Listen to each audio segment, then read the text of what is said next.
Amina. Amina. Kwani wewe vipi? Kwani unajua ukataliwa wewe? Sio kwamba kila mwanamke anayekukataa basi akupendi, ila mimi nakuepushia matatizo wewe. Matatizo gani unaoniepushia Amina? Kwa nini hutaki kunisikiliza? Wewe una shida gani kiasi kwamba mpaka uniepushie matatizo? Tatizo gani niambie sasa. Mimi tangia nimezaliwa na virusi vya ukimwi. Sijui nielewa.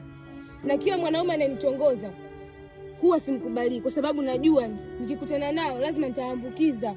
Kwa hiyo sitaki kumsababishia mtu matatizo. Sijui unanielewa. Sikiliza nikwambie Amina. Wewe kuwa na virusi vya ukimwi sio hoja.